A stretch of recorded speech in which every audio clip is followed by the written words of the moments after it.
Hello, Dawgpound South campers. This is the Cleveland Browns Dawgpound South podcast, part of the Fanatical L's Network, part of the Fans First Sports Network. I'm your host, Steve Gill. Thump. That's what you heard yesterday. Thump.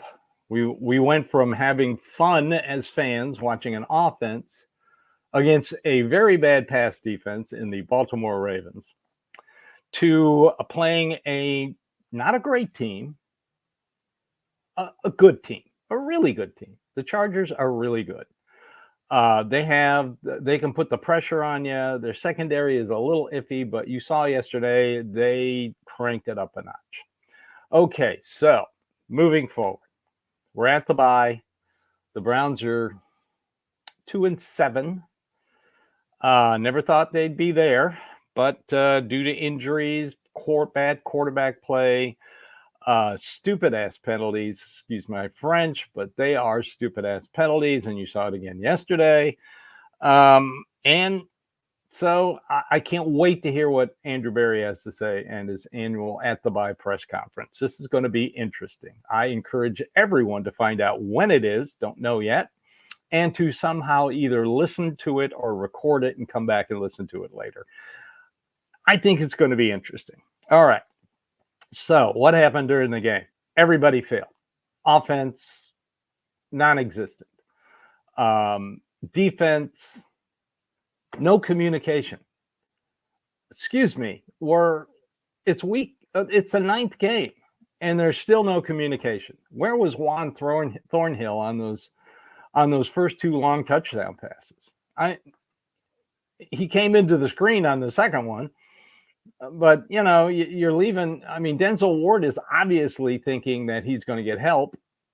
It's interesting they were playing zone, but it was 3rd down. So that's what Schwartz has been doing lately, is playing zone on 3rd down. The first touchdown was 3rd and 21. And the guy is wide open in the end zone. All right. And then special teams. First touchdown set up by a 53-yard punt return. Okay, so everybody failed. So should they fire everybody? I mean, go online today and it's either, fire everybody, trade everybody, burn the whole thing down to the ground. God, somebody's got to be fired. No, they're not going to fire anybody. They're going to keep Kevin Stefanski and Andrew Berry around because they want to fix this.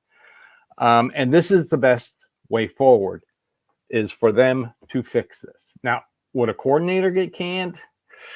Possibly. I'd like to know what the secondary coach is thinking on some of this stuff. I mean, Jim Schwartz isn't going to get fired. I think it's way too early to hang Dorsey out to dry.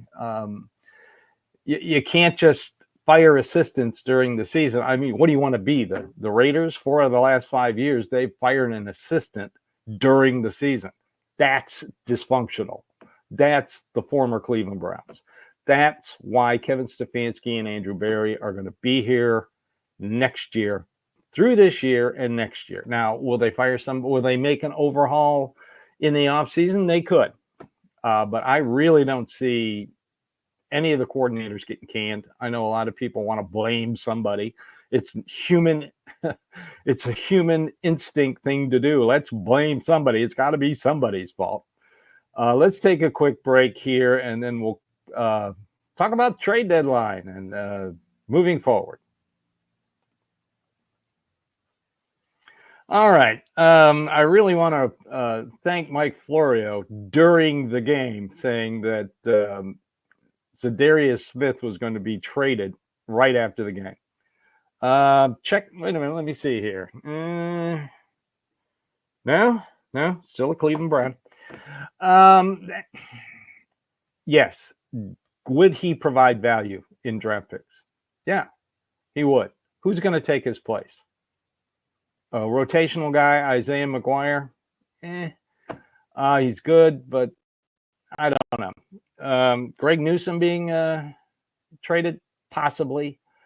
Those are the only 2 guys that have any value. They're not going to trade David Njoku. Get that out of your head. The cap hit next year would be $20 million. The dead money would be $20 million. They're not going to trade Myles Garrett. Are you kidding me? I don't know who keeps floating that crap out. I can't wait for Wednesdays. So the trade deadline's over, and and so we can stop floating out these ridiculous ideas. They're not having a fire sale. They have good young talent. They just need to figure out one position, and that's the quarterback position. So that's why you're going to see Jameis Winston again against the Saints in a couple weeks. I was advocating yesterday during the game that they should get DTR ready in the next 2 weeks and trot him out there. Let's see what we got in DTR. But I can understand the reasoning on putting Jameis Winston out there.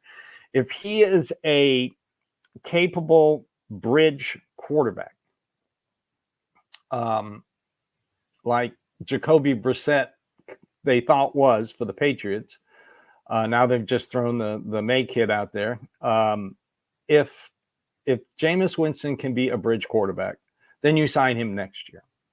I don't know anything about Zappy. He's 25 years old. Could be a nice little training camp quarterback. See what you got in him. But then the big question comes, what do you do with Deshaun Watson? I have heard that after the Ravens game, there was a lot of enthusiasm in the locker room. Didn't show up on the field yesterday, but a lot of enthusiasm, and everybody in that locker room realizes that the play calling's the same. The practices are the same. There's one big difference, and that's the quarterback position. So I guarantee you right now, the Browns front office is trying to figure out a way to get out from under that contract. They can be very creative, and I will wait and see, but they're not going to wait till after the season's over and go, oh, well, do you think we can get rid of Deshaun Watson? No, they're already working on it now. They're trying to figure out a way to get rid of him. And I think that would be the best. I was advocating only because of his contract to keep him.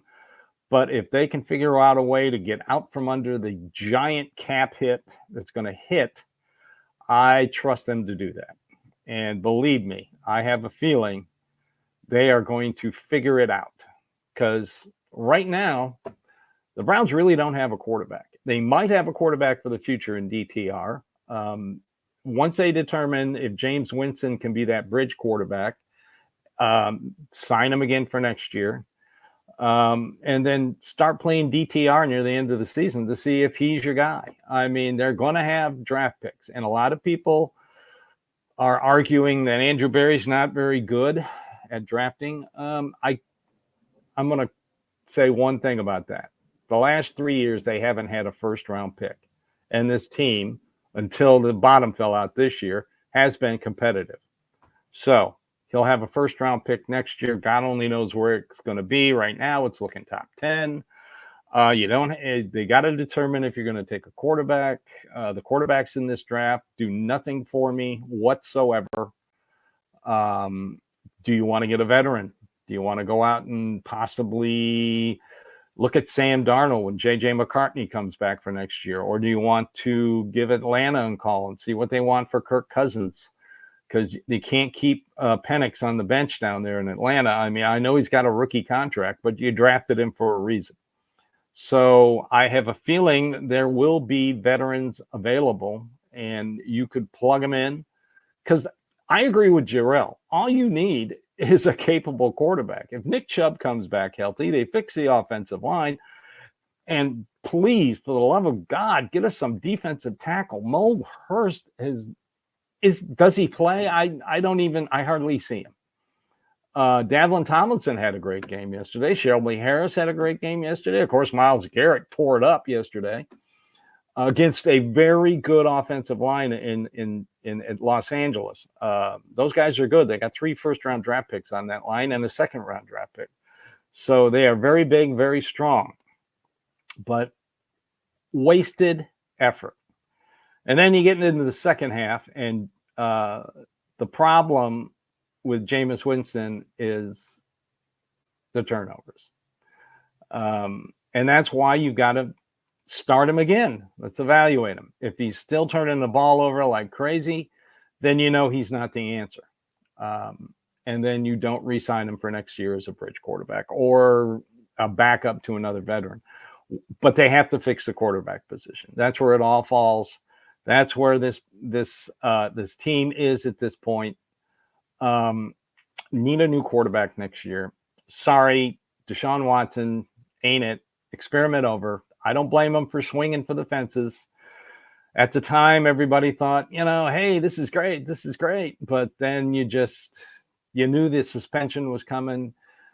The injuries are starting to pile up. So you got to cut and run on your investment. Let's not trot him out again next year. Okay, guys. So I know bye week's coming up. I don't know if I'm going to do another Dawgpound South podcast next week. I kind of want to step away from this team a little bit and get my head clear and get recentered and refocused. But right now, I'm kind of glad it's a bye week. I can't sit there and watch this. I know a lot of you feel the same way. You're sitting there going, what the hell is that? I mean, oh, well, that's what makes us the greatest fans in the NFL. We're patient and we can take the pain. Like in the movie Platoon, take the pain. We can. All right, this has been the Cleveland Browns Dawgpound South podcast, part of the Fanatical Elves Network, part of the Fans First Sports Network. I'm your host, Steve Gill. I hope everybody has a great day. Enjoy your bye week. Watch a little Ohio State. Watch some Cavaliers. By the way, Cavaliers 7-0. Love it. Love it. And like I always say, here at the Fanatical Elves Network, we're just fans just like you. We're passionate and we love our Browns. And we want to see corrections made to make this team record as good as the talent they supposedly have on the roster. That's about as nice a way as I can put it. So everybody have a great day and go Browns.